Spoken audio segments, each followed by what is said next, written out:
Good morning students. बच्चों, B Ed final year, B Ed second year में हम आपको paper number second assessment for learning करवाएंगे। इसमें आज हम सिलेबस के बारे में इंट्रोडक्शन लेंगे कि सिलेबस क्या है, कितने नंबर का आपका पेपर आएगा और किस हिसाब से आपको पेपर करना है और उसमें अपने कंटेंट क्या क्या है। According to Kurukshetra university Kurukshetra, आपके असेसमेंट फॉर लर्निंग पाठ्यक्रम में 4 यूनिट हैं। 4 यूनिट में से आपको 5 प्रश्न करने होंगे, जिसमें फर्स्ट क्वेश्चन कंपलसरी रहेगा। कंपलसरी से भाव है कि वो 4 आगे जो पार्ट्स हैं उनमें डिवाइड होगा और 4 मार्क्स के लिए ईच पार्ट होगा, वो कंपलसरी है।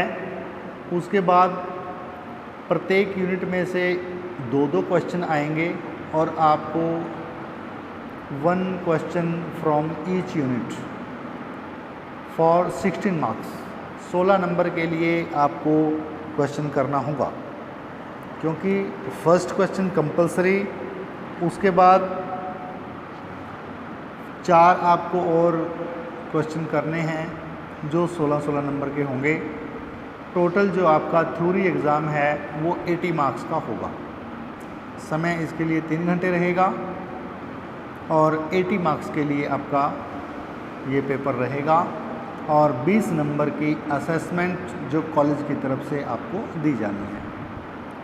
अब इस पेपर में, इस सिलेबस में आपके क्या क्या टॉपिक्स हैं उन पर एक नज़र डालते हैं।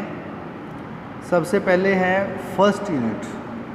फर्स्ट यूनिट में introduction of assessment and evaluation, यानी मूल्यांकन और जो मापन है, जो आंकलन है, उसकी इंट्रोडक्शन रूप में आपके 3 टॉपिक हैं फर्स्ट यूनिट के, जिसमें concept of assessment and evaluation and their inter relationship, यानी आंकलन और मूल्यांकन में आपसी संबंध क्या हैं और इनकी इस कंसेप्ट को क्लियर कीजिए। ये क्वेश्चन फर्स्ट क्वेश्चन बनता है। उसके बाद है purposes and the objectives of assessment and placement, providing feedback, guiding and the guiding promotions and the certification, diagnostic of learning difficulties. ये आपका सेकंड क्वेश्चन है, यानी जो असेसमेंट के जो पर्पज़ हैं उनके बारे में, और ये कुछ टॉपिक्स के अंडर आपको क्वेश्चन क्लियर करना होगा, जिसमें फीडबैक है यानी प्रतिपुष्टि है, जिसमें गाइडिंग है, गाइडिंग एंड प्रमोशंस का है।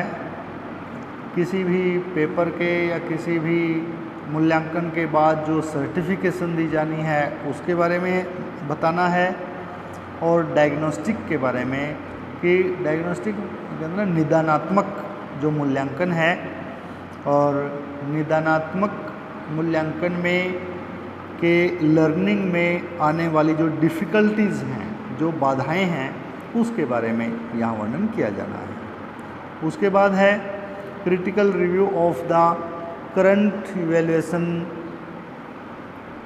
प्रैक्टिसेस में है formative and the summative evaluation, ये prognostic and the diagnostic test, और नॉर्म रिफ्यूस्टिक टेस्ट एंड द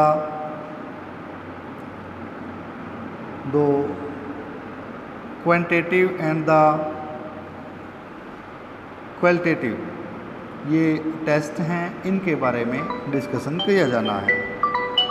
तो बच्चों, ये आपकी फर्स्ट यूनिट कवर होती है। फर्स्ट यूनिट में आपके 3 टॉपिक हमने आपको बताए हैं, ठीक है। तो अब सेकंड यूनिट में टॉपिक्स की बात करते हैं। सेकंड यूनिट में आपके 5 क्वेश्चन बनते हैं, 5 टॉपिक बनते हैं जो असेसमेंट ऑफ लर्निंग से रिलेटेड हैं।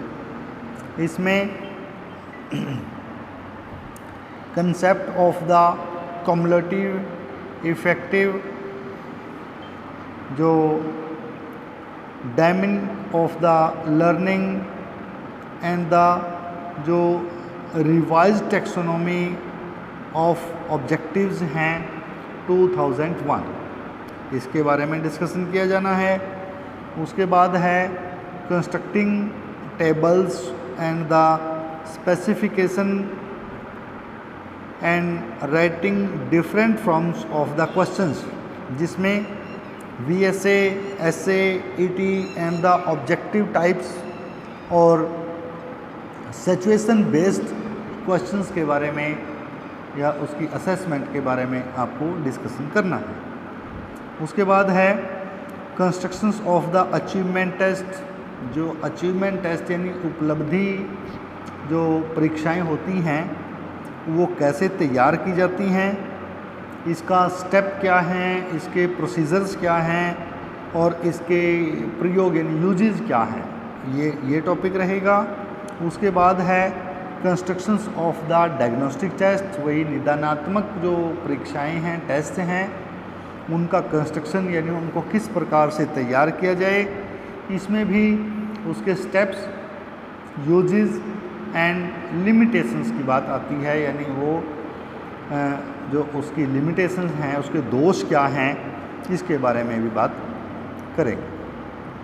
काइंड्स ऑफ टास्क्स में है जो विद्यार्थी के सामने आने वाले जो प्रॉब्लम्स हैं, जो टास्क दिया जाना है जिससे विद्यार्थी को सही ढंग से असेस किया जा सके।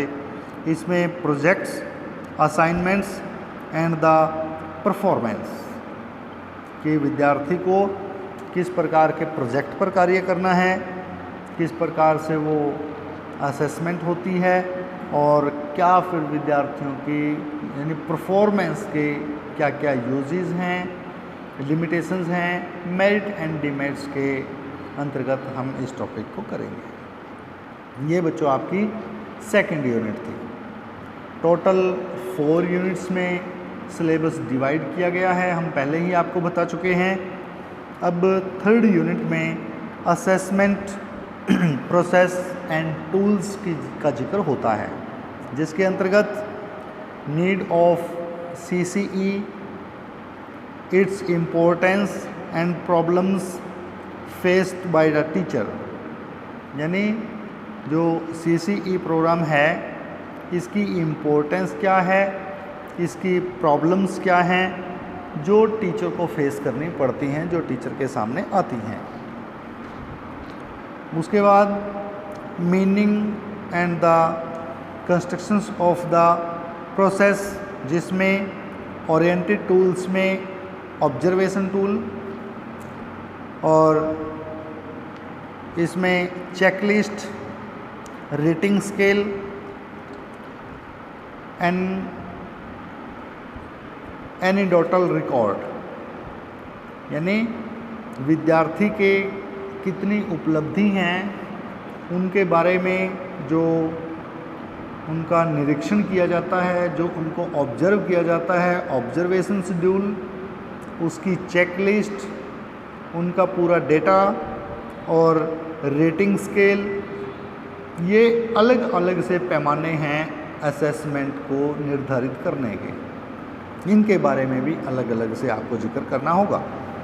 उसके बाद है असेसमेंट ऑफ ग्रुप प्रोसेस, जिसमें नेचर ऑफ ग्रुप डायनेमिक्स की बात है, वही निदानात्मक वो एकल में भी होता है और पूरे समूह में भी होता है। जो उसके आगे सोशियोमेट्रिक टेक्निक्स हैं, steps of formation of groups, criteria of assessment task, जिसके अंतर्गत टास्क में criterias of assessment and social skills in the collaborative of corporative learning situations के अकॉर्डिंग किया जाना है। इस टोटल जो थर्ड यूनिट है इसमें भी आपके 4 क्वेश्चन बनते हैं और इसमें चौथा है पोर्टफोलियो, जो असेसमेंट होती है जिसका मीनिंग, स्कोप एंड यूजेस। इसके अंतर्गत आपको पोर्टफोलियो के बारे में बात करनी है। पोर्टफोलियो कि विद्यार्थी का एक रिकॉर्ड, जो उसकी एक पूरे के पूरे जो फाइल है वो तैयार होती है, वो पोर्टफोलियो के अंतर्गत आएगा। और इसमें डेवलपिंग ऑफ असेसिंग पोर्टफोलियो का जिक्र और डेवलपिंग ऑफ द रूब्रिक्स का जिक्र किया जाएगा। ये बच्चों 4 जो क्वेश्चन हैं ये आपके थर्ड यूनिट में बनते हैं। अब फोर्थ यूनिट की हम बात करते हैं। Construction, interpretation and the reporting of students performance का जिक्र इस पूरी की पूरी यूनिट में होगा, जिसमें इंटरप्रेटिंग स्टूडेंट्स परफॉर्मेंस में डिस्क्राइब द स्टैटिक्स, स्टैटिक्स में मेज़रमेंट के अंतर्गत भी आगे मेन, मीडियन, मोड का जिक्र करेंगे।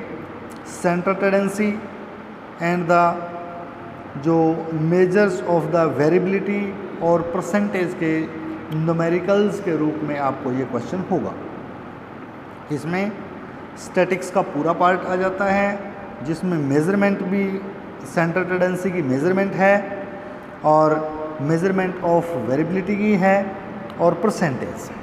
ये 3 टॉपिक इसके अंतर्गत कवर होते हैं। उसके बाद है ग्राफिकल का है, जिसमें हिस्टोग्राम, फ्रीक्वेंसी कैव्स की बात आती है और NPC की बात आती है। इसमें भी परसेंटाइल हम करते हैं, ये भी न्यूमेरिक रूप में आपके होगा। उसके बाद है रोल ऑफ फीडबैक की जो प्रतिपुष्टि है उसका क्या भूमिका रहती है to stakeholders. Stakeholders से भाव जो स्टूडेंट्स हैं, पेरेंट्स हैं, टीचर्स हैं, इनके अंतर्गत जो फीडबैक दी जानी है विद्यार्थी को, उनकी क्या क्या भूमिका रहती है। स्टेक होल्डर्स में जो विद्यार्थी की शिक्षा में भूमिका अदा करते हैं, चाहे उसमें खुद स्टूडेंट हैं, चाहे उसमें उसके पेरेंट्स हैं, चाहे उसके संस्था या जुड़े हुए जो उस शिक्षा क्षेत्र से जुड़े हुए जो लोग हैं, टीचर्स हैं, उनका फीडबैक किस प्रकार से दिया जाना है और क्या उसके नेगेटिव और पॉजिटिव इफ़ेक्ट स्टूडेंट्स पे पड़ते हैं, हमारी लर्निंग पे, हमारी टीचिंग पे या ओवरऑल डेवलपमेंट ऑफ स्टडी पे क्या क्या उसके इफ़ेक्ट्स जाते हैं, इसके बारे में जिक्र होगा। और इसमें टीचिंग किस प्रकार से इम्प्रूव की जा सकती है, लर्निंग प्रोसेस क्या रहेगा और किस प्रकार से विद्यार्थी की जो वीकनेसेस हैं उसको आइडेंटिफाई करके रिमूव किया जा सके, इस बारे में इस क्वेश्चन में जिक्र किया जाएगा। उसके बाद है रिपोर्टिंग ऑफ स्टूडेंट परफॉर्मेंस, कि स्टूडेंट ने जितना कुछ किया है, जो विद्यार्थी की परफॉर्मेंस रही है, उसको उसकी रिपोर्ट तैयार करना, उसका एक डेटा तैयार करना, जिसमें विद्यार्थी की प्रोग्रेस रिपोर्ट, कम्युलेटिव रिकॉर्ड और प्रोफाइल्स एंड देयर यूजेस और पूरा उसका पोर्टफोलियो। ये बच्चों आपके जो मेन 3 जो टॉपिक हैं वो इस फोर्थ यूनिट के अंतर्गत बनते हैं। अब पूरे सिलेबस में 3 जो मेन टॉपिक हैं, आगे सब टॉपिक्स उनके हैं। 3 जो मेन टॉपिक हैं वो फर्स्ट यूनिट के हैं, फिर 5 आपके टॉपिक सेकंड यूनिट के हैं और फिर आपके 4 टॉपिक थर्ड यूनिट के हैं और 3 टॉपिक आपके फोर्थ यूनिट के हैं। इस हिसाब से 15 आपके पूरे के टॉपिक बनते हैं, इसमें सब टॉपिक्स में आगे डिवाइड किया गया है।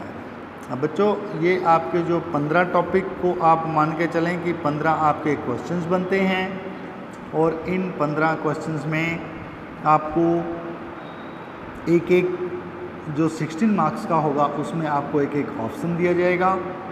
जो 4 मार्क्स के आपको 4 क्वेश्चन आएंगे उनमें कोई भी ऑप्शन नहीं है।